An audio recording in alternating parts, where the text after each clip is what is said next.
for Carson Wentz. Getting benched in the loss to the Packers for Jalen Hurts. Stephen A., I want to start with you here. Do you think Carson Wentz is a lost cause at this point? I don't believe he's a lost cause. I think he's lost for this season, but I'm not ready to call it a career for the guy. The guy's like 27, 28 years of age, and I think that he can be fixed, and I think that the damage that has been done is primarily on the coach, not Carson Wentz. That's where Max and I disagree. You don't play. What is your job as a coach? To figure out a way to get to him and coach him. That's your job. I understand that Carson Wentz has been absolutely awful. You complete 58% of your passes. You've got 16 touchdowns and the league-leading 15 interceptions on the season. And you know, you're holding the ball in the pocket. You've been sacked about 46 times and all of this other stuff. Because you're holding the ball so damn much, he's been awful. His throws are off. We get it. I understand it. But how did this happen? Once upon a time, while playing for the same coach, Carson Wentz was approaching greatness. He was a top 2 candidate for league MVP. What the hell happened? And whatever it is that happened, how is that not on your watch as Coach Peterson?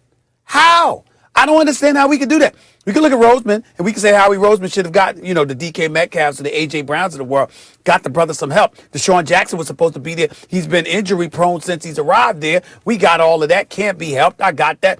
Nelson Aguilar is looking good in a Raiders uniform. Should have caught the winning touchdown against the Jets instead of Ruggs, by the way, because he was open, but Derek Carr overthrew him on the very, very play before that game-winning touchdown for the Raiders against the Jets. We understand what he was supposed to do. We expected more from Alshon Jeffrey.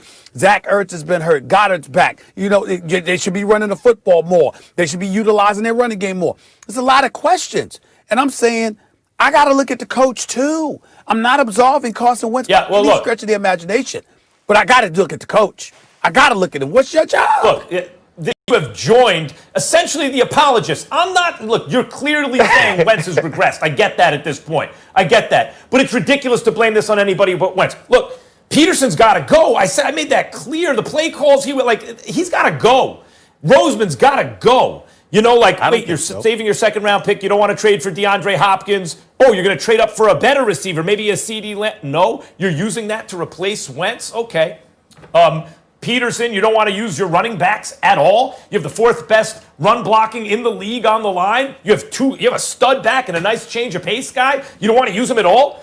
But you know why he doesn't want to use him at all? The same coach who couldn't choose his own staff, the same coach whose quarterbacks got him shook because the quarterbacks got a direct line to the owner, it seems to me, Stephen A. And the reporting was a couple of years ago got the whole locker room shook because Wentz could get you out of there, right? How can you blame the coach and the GM who won a Super Bowl? Wentz was playing really well that year, so obviously it can work with that coach and GM, right? And by the way, they didn't win it with Wentz. Wentz helped them get in that position. It was Foles. It was Foles who brought the team alive the next year when they went to the playoffs. So you can't blame this. You can get rid of everyone. This is on Wentz.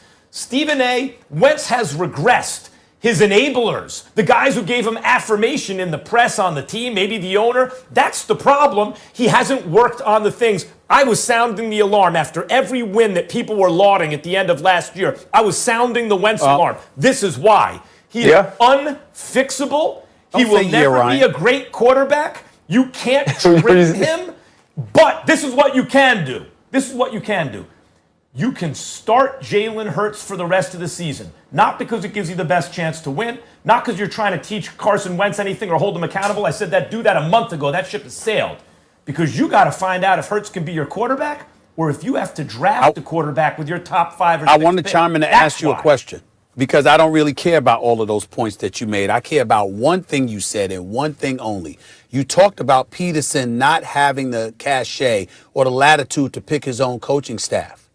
Were you blaming him for the Eagles for that when he went 13-3 and won the damn Super Bowl?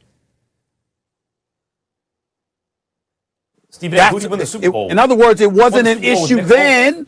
Why is it an issue now?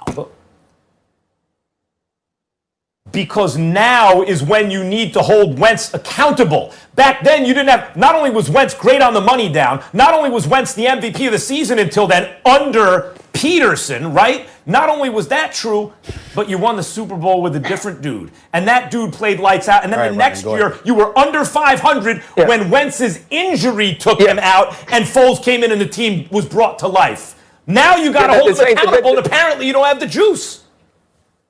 Well, he don't have to. He don't juice no more because he was backed into a corner and he had to make a choice. He had to make a decision, and the decision was the right one to start Jalen Hurts. To put Jalen Hurts in the game. And the right decision going forward this week, even though they're playing a team with a great defense in the Saints, is to start Jalen Hurts again. And you're right, it's not about teaching anybody a lesson. It's not about showing Carson Wentz the error of his ways. It's about Carson Wentz ain't playing good football. And the question was he done? He's done in Philadelphia as it is now. And here's the thing I had the most problem with Carson Wentz. Carson Wentz has done a very good job of this public facade or making us think a certain thing about him as far as a team guy. He's obviously a guy that loves the Lord. And so he says these things and he brings this to the forefront. And they talked about his accountability this week when he stood in front of the team and said, I have to play better. What I didn't hear in his post-game press conference was, Doug had to make this decision because I didn't play better. I was playing bad again today, so Doug had to do what was best for the team. We didn't get any of those things. We got, it's frustrating because, as a competitor and our team lost today, that's really what it came down to. No, you broke it, Carson Wentz. You weren't playing well. You couldn't make throws from clean pockets. You held the ball too long in the pocket and took sacks. That was you.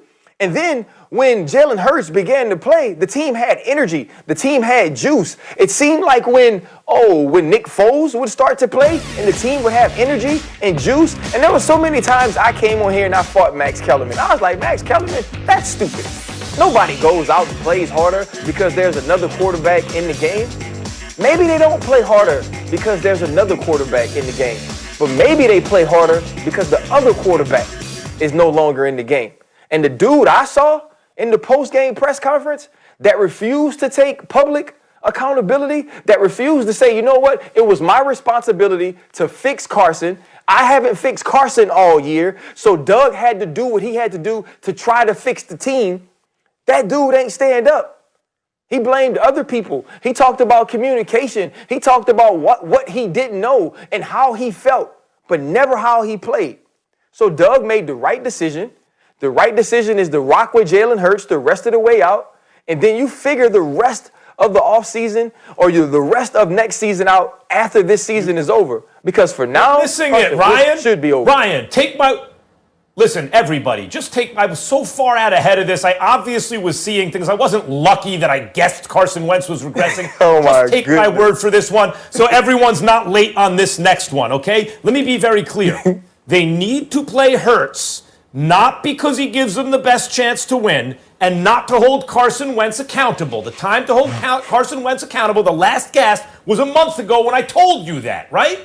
Now you must play Hurts because you have to decide, is the second-round pick we spent on a quarterback, is that guy going to be our quarterback going forward? Because Wentz will not be, because he's not good, and you cannot trade his contract. Wentz is done as a starter for the next couple of years. Maybe someone will give him a chance eventually. He's not a starter anymore. Or do you have to draft a quarterback? They're going to have a high draft pick. That's what they need to figure out right now. Not tomorrow, not a week from now. Right now. You start playing your quarterback and you find out about him. Max, first of all, let's understand something here. And it's very, very important that you grasp this reality. We don't have to worry about being wrong when we're on the air with you because all we have to do is say oops and move on like we never said anything. That's all we have to do. Hey, say oops, get you out of it. And move on. Oops, get you out of it. And move on. 5 seconds. God. Say oops. Nothing scary about that. So again, if we end up wrong, Ryan, oops. So let me hear you do it. To the Cowboys. Can we move on to Green Bay? Can we move on to Pittsburgh, Kansas City, whatever? Oops. Fine. Let me hear you do it. Are you saying oops? Are you saying oops? That's fine. You can say oops. You saying oops on Wentz? I don't recall saying that Wentz was playing good. All I said was that he's not the sole person to blame. I hold Peterson and Roseman accountable for that. You're the coach. Coach him. I don't believe that it's all the demise of Carson Wentz is about purely Carson Wentz. I don't believe it. Now, if he never had those skills, Max, you have a point. But to be here and to literally fall off the map in 2 years, I think coaching has something to do with that. That's all I'm saying. No, Stephen A. He believed his press clippings, and the press clippings were incorrect. I tried to correct the record, but no one was trying to hear it back then. What is Peterson supposed Max, to do? according to you, the press clippings were bad. The press clippings was bad more than a year ago. It's not just this year. No. Last year he was being criticized. Right, the press clippings I was trying to give him, everyone else was telling me how great he was. Thank God for Max Kellerman. Here's the point. Here's the point. What was Peterson supposed to do when Carson Wentz would make bad decision after bad decision? You knew it would be a point of emphasis, and then on third down, he would put his eyes down, he'd take the sack, or he'd force the ball. What was he supposed to do? Can someone actually answer the question you asked? Go ahead. Run the damn ball more. Yeah. Very simple. I agree with that. Run the ball more. Stephen A., I think Peterson was scared to do it because he was trying to get Carson Wentz right. Because as you've pointed out, I think he thinks his job is dependent on getting Carson Wentz right. Okay. Yeah, but even with that, getting him right is about getting the run game going. And Carson Wentz sabotaged himself. Like we could blame Doug Peterson as much as we want, and play calling has to help. But the simple individual play of Carson Wentz was below the line. And we have to recognize that. Yeah, but you need to recognize Max Kellerman, Ryan, and thank him because he's always a step ahead for all of us, always educating us, Thank you, Max. always smarter. Not always, than but on the rest Carson of us. Wentz, All right, sure, Molly. Okay, no, you've been on it. I want to get this in, though. One other subject, and I want to get Ryan's take, too. So Stephen A. said on this show on Friday that he felt like Baker Mayfield, he didn't believe in him in the Browns, and then Baker obviously torched the Titans, and his wife, Emily, called Stephen A. out. So coming off one of Baker's best games, Stephen A., do you think you're wrong, that you owe Baker an apology? Hell no, I do not. Because I was talking about his past record against stiffer competition. Against the weaker teams, and especially the Cincinnati Bengals of the world, he looks all world. Against some of the stiffer competition, that was not the case. I respect his wife for coming to his defense. I would say it's very smooth and very smart of her to get on me instead of getting on Bart Scott, who played in the NFL, just like Ryan Clark and Bart Scott, who have forgotten more football than I'll ever know. And, pointing the finger at me, a pundit and a commentator, primarily covering basketball for 2+ decades, even though I watch enough and know enough football as a reporter. You're the loudest, though, dog. Is entirely different than calling out a football player who literally dissect and picked apart what Baker Mayfield wasn't doing. And I would remind y'all what I said Friday. I said, quote, but I agree with Bart Scott, who said on Get Up earlier, no quarterback has done less with more than Baker Mayfield. But she came to me instead of Bart Scott, which once again highlights her brilliance. Catch the easier target. Good luck with that, because I stand by what I said about Baker Mayfield. I agree with what I heard my brother Ryan Clark say about Baker Mayfield, and I agree with what I heard my brother Bart Scott say about Baker Mayfield. And we wish Baker Mayfield well. We're not rooting against him. We know the brother's got skill and he's got talent, but has it all shown up against stiffer competition? No. So one game doesn't absolve him from that criticism. With all due respect to Mrs. Mayfield. I don't think she picked an easier target. I think she picked the more famous target. Stephen A., give yourself some Well, credit. 100%. I can't believe I told Stephen A. to give himself some credit.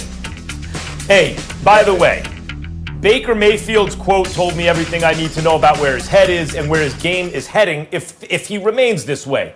He said, I think about, what would an idiot do this? And if the answer is yes, then I don't do it. The NFL has humbled Baker Mayfield, but instead of letting it beat him in a way where he's just resigned, he accepts a loser's fate. He has enough cockiness to not accept that fate, but to accept the humility that makes him a better player. Stefanski has, designed stuff that's had wide receivers wide open, and Baker Mayfield, that and a run game and a good offensive line, he has used that to make better and better decisions. And he's a good enough quarterback, mobile enough, with a good enough and an accurate enough arm to make plays on a good team. And so he is a quarterback trending in the right direction. But Ryan Clark, like most quarterbacks not named Patrick Mahomes or Tom Brady or Aaron Rodgers or someone like that, Deshaun Watson, he's dependent upon being in the right situation with the right coaching. But I got to give him credit. He's in that situation now, and he's trending in the right direction. No, listen, absolutely. And here's the thing about Baker Mayfield. People from Cleveland or Baker Mayfield fans, Stephen A., or Baker Mayfield supporters have been waiting to tweet or say or do whatever they got to do yesterday since they played Cincinnati early on in the season. And the fact that they had to wait this long so they could feel this good about it, that tells you all you need to know about Baker Mayfield. And they played some games in Cleveland that had some bad weather, but even if you go back to the Jacksonville Jaguar games, there were wide open wide receivers that Baker Mayfield missed when accuracy was supposed to be his calling card. What we saw yesterday was the best Baker Mayfield. This was the Baker Mayfield you get when he believes. So Kevin Stefanski believes in him. Baker Mayfield believes in what Kevin Stefanski is doing. And when Baker Mayfield gets it going early, it's like a three-point shooter seeing the ball go in. And then you come down one more time from the timeline and get a heat check. That's what we saw from Baker Mayfield. That's the best he is. And when Nick Chubb is running the ball the way he is, when the defense turns over Derrick Henry and turns back Derrick Henry early on in the game, the Cleveland Browns are a tough team to beat. They're 9-3. They're going to be a playoff team. And the way they play football will travel. So if they get this Baker Mayfield, they could be trouble. All right, we will leave it on that note. Shout out to Baker. He got himself a real one. Listen, I wish I could clap back at people like that, but I don't know. My household, they would get upset at me, so I can't do things like that. All right, guys, we got 2 NFL games, and we'll react to all of them tomorrow. Bye.